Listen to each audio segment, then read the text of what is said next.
The space station dwarfed anything Connor Blake had ever encountered. Nexus Prime stretched endlessly, its silver expanse shimmering beneath the glow of 3 remote suns. Small vessels buzzed around it, like tiny insects encircling a colossal bloom. Each ship was larger than Earth's grandest crafts, yet they appeared insignificant beside the immense station. As their shuttle neared the docking bay, Connor adjusted his blue diplomatic uniform. He was Earth's first ambassador to the stars, and the burden of that role weighed on him like a mountain. Beside him, Colonel Ashley Morgan reviewed her tablet, one last time. Her green military attire was immaculate, but Connor noted how her vigilant eyes scanned everything, always alert. "Remember," Connor murmured, "we're here to observe and understand." Dr. Ryan Martinez glanced up from his array of scientific instruments. The thin man had been recording data since leaving Earth's system. "The energy signatures here are astonishing," he whispered. "Their tech is at least 2 centuries beyond ours." Ashley gave a silent nod, having remained reserved throughout their 3-day journey. Connor knew her mind dwelled on security, though. He hoped such concerns would prove unnecessary in this diplomatic venture. Their shuttle docked with a gentle jolt. The vast bay could accommodate 100 shuttles like theirs. Peculiar machines transported cargo containers that hovered unsupported. Workers of various alien species bustled around. Some resembled towering insects, others crystalline beings, and a few looked like Earth's ancient reptiles. A delegation awaited them at the airlock. Leading them stood a tall figure of living, crystal light dancing through his form in slow, colorful waves. When he spoke, it sounded like a cascade of wind chimes. "I am Vexer, High Chancellor of the Galactic Council," the crystalline figure declared. "You are the envoys from the primitive planet Earth." Connor flushed at the term primitive, but responded evenly. "Yes, I am Ambassador Connor Blake. This is Colonel Ashley Morgan and Dr. Ryan Martinez. We're honored to be here." Vexer emitted a sound that might have been laughter. "Honored. How quaint." He turned, motioning down a grand corridor. "Follow me. The council awaits." The hallway was vast, easily wide enough for 10 people abreast. Its walls displayed shifting images of space, battles, alien metropolises, and unfamiliar worlds.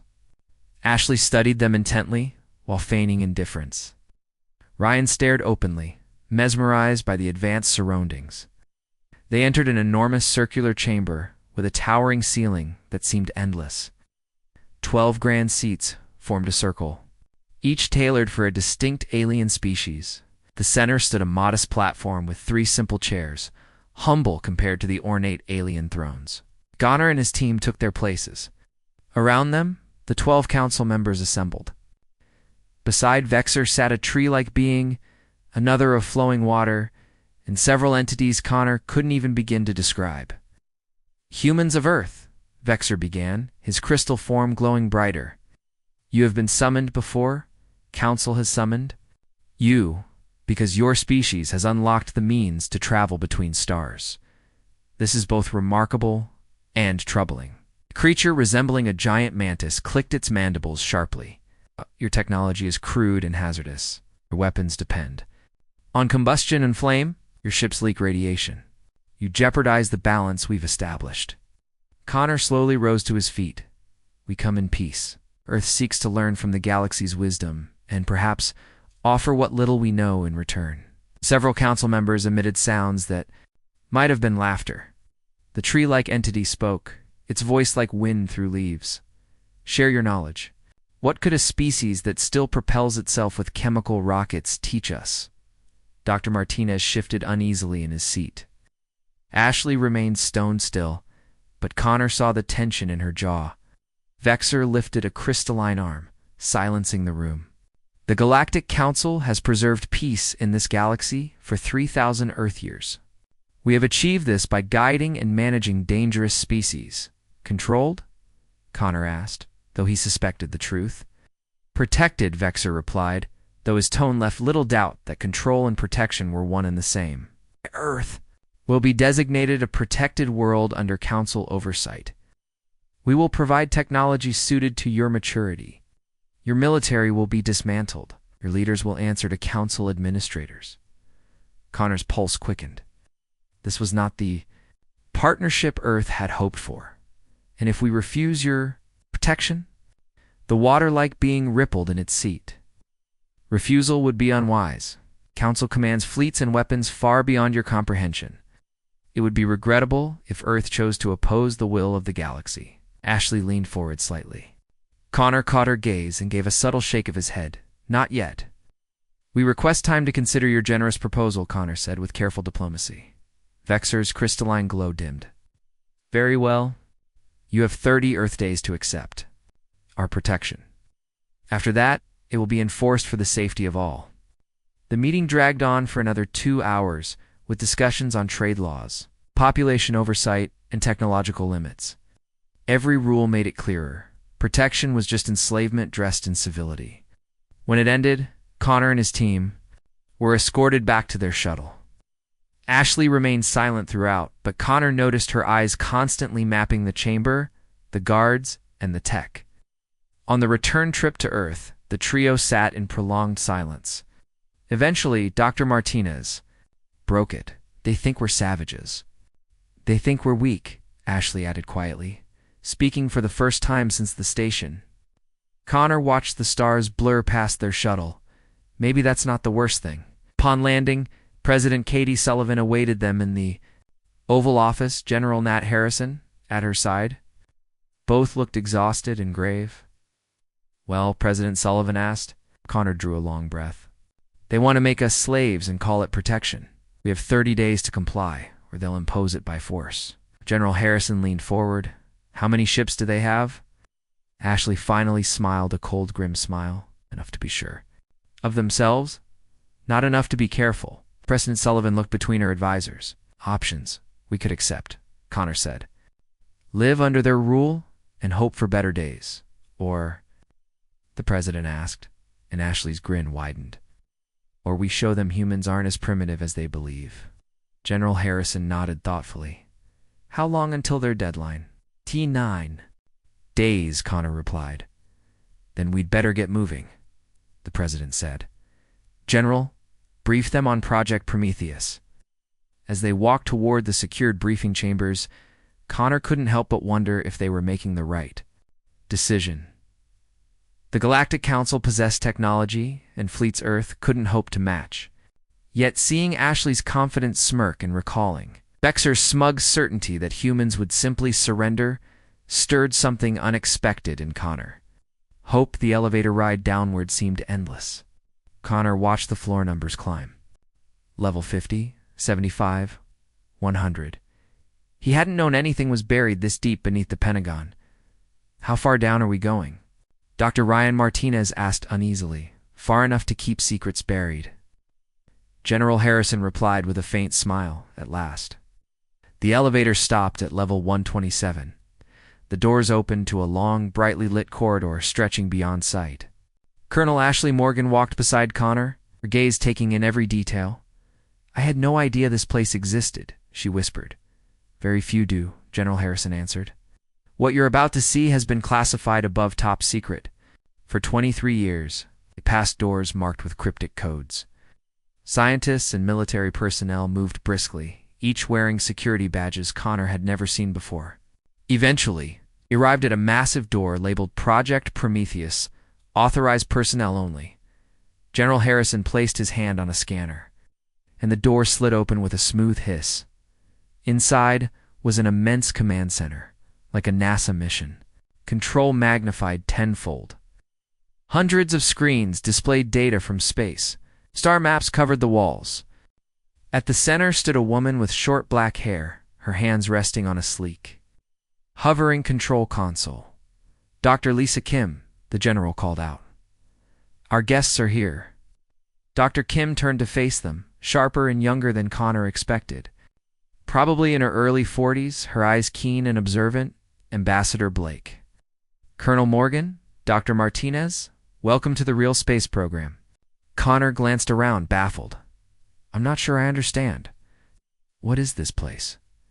Dr. Kim smiled. This is where we've prepared for this day since 2002, the day we learned we're not alone in the universe. She pressed a button. on her console, and the wall screens shifted, revealing what seemed like floating asteroids. But as Connor peered closer, he realized these weren't asteroids at all. "Ladies and gentlemen," Dr. Kim announced with pride, "meet the Earth Defense Fleet." The images revealed ships, colossal vessels camouflaged as space rocks. As Connor watched, hatches on the disguised asteroids opened to reveal hidden weapons, engines, and docking ports. 200 fully armed ships, Dr. Kim continued. Spread across the solar system, concealed in the asteroid belt, the moon's far side, Saturn's rings. The Galactic Council believes we have a dozen primitive spacecraft at best. Dr. Martinez stared, stunned. "This is extraordinary. How did you build all this without anyone knowing?" "Very carefully," General Harrison said. "Every mining operation, satellite launch, every supply run, ask ChatGPT. Primitive as they assumed," General Harrison said firmly. The man with gray hair and scarred hands stepped forward. "Captain Jake Thompson," he introduced himself, "commander of the EA Liberty, flagship of the Earth's Defense Fleet." "Fight dirty?" Connor echoed. Captain Thompson grinned. "The aliens have enjoyed peace for millennia. They fight clean wars with strict rules and honor codes. They wield energy weapons, meant to disable, not kill. Minimal casualties, maximum. Control and humans." Ashley asked, though her expression said she knew the answer. "Humans fight to win," Captain Thompson replied simply. "We use whatever works: explosives, ramming, boarding, EMP strikes, tactics aliens call barbaric." Dr. Kim brought up a new set of images. "Colonel Morgan, you observed their weapons firsthand on Nexus Prime. What did you see?" Ashley straightened. "Their ships use energy shields effective against plasma and lasers, impressive defenses. But during their demonstrations, they only tested energy-based attacks." "Exactly," Dr. Kim said, her eyes gleaming. "Their shields are optimized against energy. But human weapons rely on kinetic energy missiles, bullets, high-velocity impacts." Captain Thompson activated a central hologram. It displayed an alien ship protected by shimmering energy fields. "Their shields are like walls meant to stop thrown stones. But we don't throw stones." The hologram shifted, showing a human missile striking the alien ship. The energy shield shimmered and failed as the missile pierced through. "Their defenses can't handle solid impacts," Dr. Kim explained, "like trying to stop a truck with a flashlight." A cold shiver ran down Connor's spine. "You're talking about war." "They're the ones talking about war," General Harrison corrected. "We're talking about survival." Dr. Martinez examined the ship schematics. These ships look nothing like theirs. Captain Thompson nodded. "Alien ships are sleek, efficient, beautiful, but delicate. Ours, tanks in space. Thick armor, redundancies, multiple fail-safes. Damage a human ship, it keeps fighting." Ashley studied the tactical displays. "What about their numbers?" "They have thousands of ships galaxy-wide," Dr. Kim said, "but only around 50 might come here. The Council thinks we're primitive. They'll try to intimidate, not annihilate." 50 ships with superior tech," Connor pointed out. Captain Thompson's grin turned sharp. "Superior, but never designed to fight humans. They've been battling the same foes for 3,000 years. Energy weapons, honor codes, predictable wars, no preparation for us." Dr. Kim pulled up the solar system map, marked with red dots hidden. "Human ships. We've monitored their warfare through intercepted signals. They fight in formations, announce attacks, offer chances to surrender. Rules upon rules." "Humans don't play by their rules," Ashley said quietly. "Exactly," General Harrison agreed. "Colonel, what did you notice about their command structure?" Ashley thought, then said, "Highly hierarchical. Orders flow from the top. Captains have little independence. Disrupt their leadership, and confusion will follow." Captain Thompson nodded approvingly. "Precisely. Alien fleets are like orchestras, one conductor, but humans. We're a jazz band. Everyone improvises. Everyone adapts." Dr. Kim displayed scans of Nexus Prime from Ashley's visit. Her observations gave us key intel. Their station defenses run on predictable patterns, Automated, no intuition, no creativity. Connor looked around at the displays, the weapons, the preparations. He felt torn, half in awe of humanity's hidden strength, half afraid of the coming storm. "What's the plan?" he asked. General Harrison's expression darkened with resolve. "When the Council arrives to break us, they'll learn humans don't break." Smiled faintly. "I'm Captain Jake Thompson of the EA Liberty. It's a flagship of the Earth Defense Fleet, and I'm afraid we'll have to decline your offer." Cursith chuckled, the sound deep and grinding. "If you have 12 ships, I have 50. You cannot win." Jake's grin widened. 12, you can see. Let's fix that." He nodded to his comms officer. Cross space, hidden ships powered up. One by one, human vessels decloaked or emerged from asteroid shadows, their heavy hulls bristling with weapons. Kirith's eyes widened as red indicators filled his display. Dozens, then hundreds. "That's impossible," Kirith hissed. "You're primitives," maybe Jake said, "but we're not stupid." On the Liberty's bridge, Jake stood. Phase 2, fire at will. Space lit up with the fury of human engineering. Kinetic missiles, railgun slugs, torpedoes, and explosives streaked across the void. Curse's fleet tried to form defensive. Lines, shields glowing as energy weapons fired in reply. But the alien shields, made for plasma and lasers, faltered under solid impacts. Cursed watched in horror as the first alien ship exploded, its shield unable to stop the human missile that pierced its hull. Another ship followed, then another. "They're targeting our command vessels," his officer screamed. "Evasive maneuvers," Cursith barked. But it was chaos. Human ships didn't follow formation patterns. They darted and swarmed unpredictably. Boarding parties launched, EMP blasts, disabled communications. Cursith's perfectly trained fleet was unraveling. Before his eyes, on the Liberty, Jake watched it unfold, eyes cold. "Let's see how well your honor codes serve you now." Admiral Cursith's flagship shook violently. A railgun slug punched through decks, disabling power systems. "We have to retreat," the second-in-command yelled. "I know," Cursith growled. "We are the Galactic Council." But another impact hit, and the lights on the alien bridge died. Back on the Liberty, Jake received the confirmation. The flagship was crippled. "Targets secured," his weapons officer reported. "Good," Jake said. "Prepare the boarding teams. I want Cursith alive. We'll deliver him personally. ... to Nexus Prime." Connor Blake stood in the war room on Earth, watching the feed. Against all odds, humans were winning. Dr. Martinez whispered, "We're actually doing it." Ashley's eyes burned with cold fire. "We're just getting started." Connor allowed himself a grim smile. "Let's send the galaxy a message. Humanity kneels to no one." Captain Thompson smiled faintly. "I'm Captain Jake Thompson of the Earth Defense Fleet. My answer is no." Cursith's scales darkened in anger. "You have 12 ships. Against 50. Don't be foolish." Jake's grin widened. "You're right. 12 ships wouldn't be enough." He paused, letting the words sink in. "Good thing we brought more." All around the alien fleet, space seemed to shift. Had appeared to be harmless asteroids and debris suddenly came alive. Engines flared, energy signatures ignited, and dormant weapon systems powered up.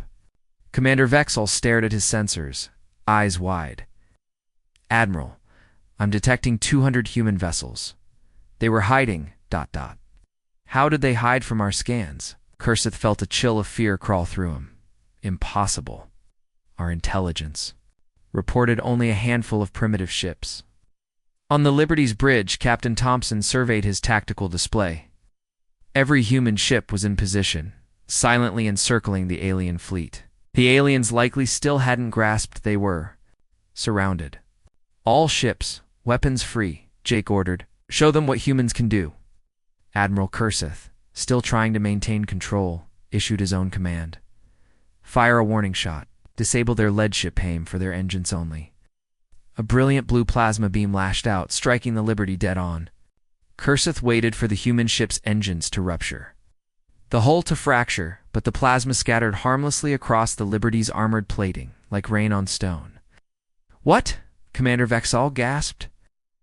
"Our weapons had no effect." Thompson reactivated. Comes, thanks for the light show. Our turn. The Liberty launched a single missile, not a fancy energy bolt, a hardened explosive projectile traveling at devastating speed. It slammed into the alien flagship's shield, tearing through it effortlessly. The missile punched through the hull and detonated, ripping a massive hole straight through the ship. As Kurseth watched, horrified, as his ship's vaunted energy shields collapsed under a so-called primitive weapon. All ships return fire, he roared. Destroy them.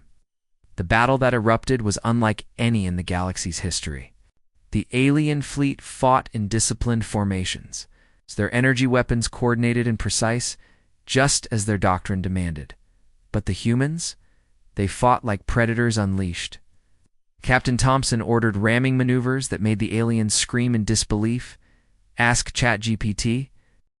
Morgan watched from the EA Liberty's command center as the last alien ships vanished into hyperspace. Her uniform was torn, smeared with smoke and blood from leading a boarding operation herself, but her eyes burned with focus. Status? She asked. 13 alien ships escaped, Captain Thompson replied. We destroyed or disabled the rest. It's our losses. 8 ships gone, but half of those were planned sacrifices. Ashley nodded, absorbing the numbers. And Phase 2? Already moving? Jake motioned to the display. Across the solar system, human ships were regrouping, salvaging usable wreckage, and preparing for the next strike. Connor Blake stood quietly near the command chair, still shaken but unable to hide his awe. We did it, he whispered. It actually beat them. We surprised them, Ashley corrected. Next time, they'll be ready. That's why we hit Nexus Prime now before they can adapt. Jake glanced at the war room clock. 25 days until the Council's deadline. Nexus Prime won't see day 25. Orders, Captain? Ashley asked. The voice was steady and cold. Signal the fleet.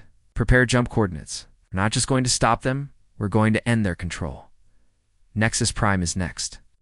As the command center stirred with activity, Connor watched the displays. Of human ships maneuvering into formation, they looked nothing like the pristine fleets of the Council. The human ships were scarred, patched, rugged, but still moving, still dangerous. And in that moment, Connor understood. The Council had never faced anything like Earth, because Earth didn't fight to win pretty. Earth fought to survive. Far across space, Admiral Kurseth's flagship limped through hyperspace, the crew silent and haunted. Kurseth himself stood on the shattered bridge, staring blankly ahead, already dreading. The Council's reaction? They'll never believe us, his second-in-command muttered. They will, Kurseth said hollowly. They'll believe when the barbarians come for them. And with every passing second, humanity was closing that distance.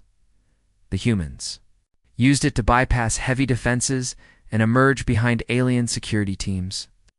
Foster's squad opened fire with projectile weapons, simple bullets that the aliens had no shields for, cutting through their crystalline and chitin bodies with brutal efficiency. On the main concourse of Nexus Prime, Captain Nicole Davis's Marines engaged alien defenders in fierce close-quarters combat. The aliens were accustomed to energy weapons and automated defenses.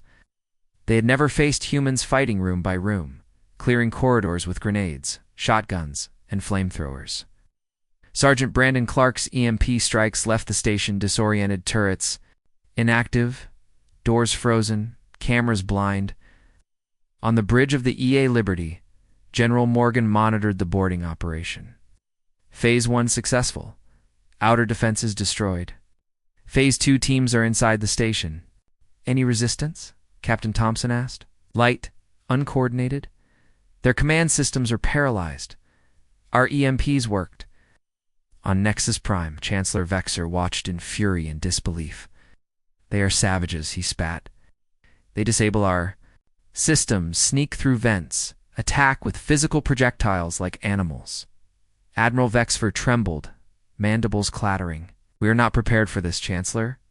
They don't follow any rules. They fight like they want to erase us. Vexer glowed a deep crimson, then erase them. Flood the affected sectors with gas. Kill them all. But the order came too late. Lieutenant Foster's team breached the station's central reactor chamber. She relayed back. We're at the core. Planting charges now. Copy that, Morgan responded. Hold the chamber until detonation confirmation. Alien defenders tried to push back, but the humans' tactics and bushes, traps, brutal. Firepower shattered their formations. Minutes later, the message came. Charges set. Timer running. On the Liberty, Morgan turned to Thompson. We have control of their core systems. The station is ours. Signal the fleet. Full withdrawal before detonation, Thompson ordered. As the humans pulled back to their transports, Captain Davis grinned beneath her helmet. Next time, they'll think twice before calling us primitive. On Nexus Prime's bridge, Chancellor Vexer received the final report. Reactor destabilizing. He slumped in his crystal throne, his body dimming with dread. They came as barbarians. He whispered, but they've outmatched us at every turn. Moments later, the humans departed, leaving their message written in the burning heart of Nexus Prime. The galaxy's greatest station would soon fall not to superior technology, but to the unbreakable will of a species no one had seen coming. Ashley stepped closer, her voice low and firm. But fear doesn't work on us, and your technology is not as superior as you thought. Vexer's light flickered faintly. You think chaos will bring you peace? Without the Council, the galaxy will tear itself apart. Well, Take that risk, Ashley replied coldly, because at least we'll face that chaos free, not as slaves under your so-called protection. Captain Thompson surveyed the wreckage around them, the Council's might humbled, their great station. Occupied, their pride shattered.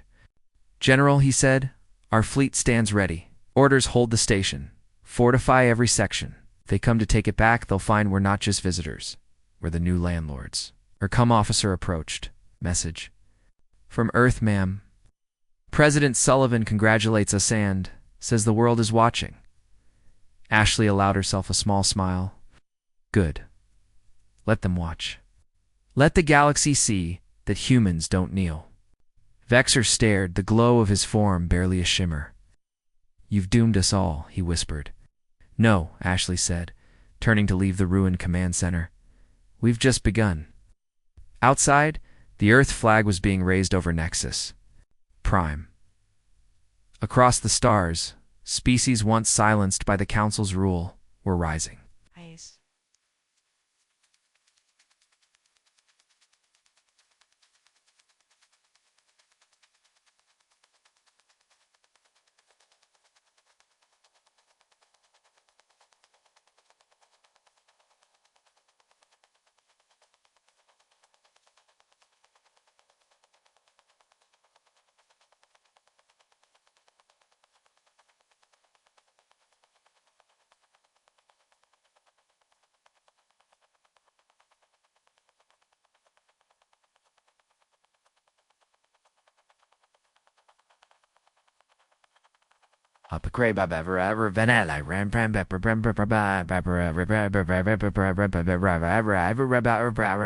Farton had been silent for centuries, were now speaking up. Old alliances were forming, new treaties being proposed. Worlds that had only known obedience were now writing their own laws. Vexer shook his head slowly. You are fools if you think peace will come from this. Without control, the galaxy will fall into chaos.